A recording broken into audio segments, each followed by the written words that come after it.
This is a video on ASEBA-Web form process for informants. So once you send a form electronically to an informant for them to fill out, this is what the process and what they're going to see. So once you send the email will look like this for the informant. It'll have the informant's name, the date, the form that they're going to be filling out. It'll let them know that it's going to take 20 to 30 minutes to complete. Also, you'll want to let the informant know that there's a 20-minute timeout. So if they start a form and then they walk away, the form will only save per section. So if they didn't complete a section and they walked away, it's going to log them out and they will lose their answers from that section if they didn't finish it.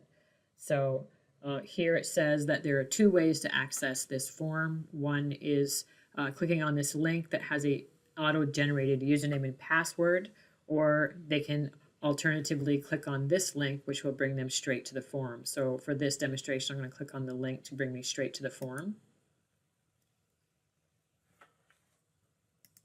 And it's going to look like this. Here is where the informant has the option to change the language of the form. I'm going to leave it defaulted to English and click continue.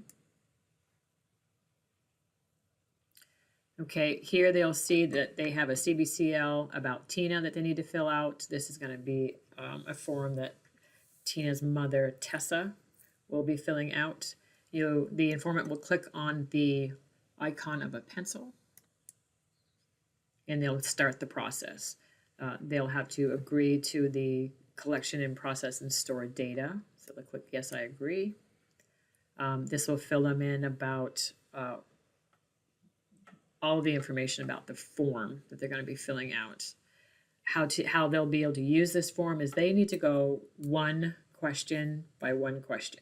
So they will click on this arrow here to go to each question. The arrow with the line down will be the next section. So sometimes informants accidentally click on the section instead of the next question, and so they'll skip a whole section, and when they get to the end of the form, it'll say they've missed a whole bunch of questions and they'll have to go back, and that's usually what happens. And this also is a back arrow. So if they click on the arrow, it'll start the form. So some of it's going to be auto-generated and auto-filled in.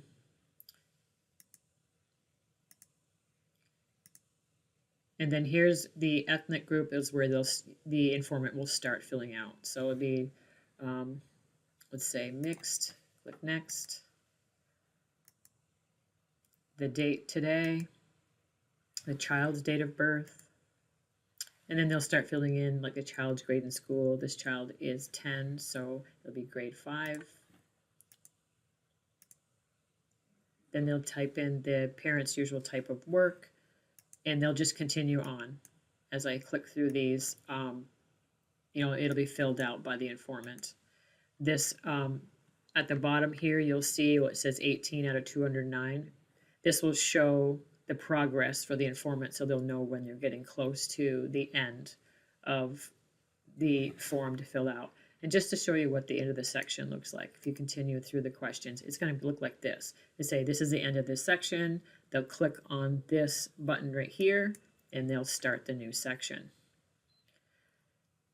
And so if you do get your form back from them, they submit it and they've missed questions. If they've skipped sections, that's probably why. You are not able to send the form back to them to fill it out because they've already submitted it back in the program. The link between them and the form has been cut. And so you would need to actually click on the form, click on key entry to go into that form and open it up. And then you'd have to get a hold of the informant to fill out the rest of the form that they missed. And if you don't want to do that, you'd rather just send a new one, you certainly can delete this form that you sent to them and send them a new one and have them start from the beginning and fill it out correctly. This has been a video on the ASEBA-Web form process for informants.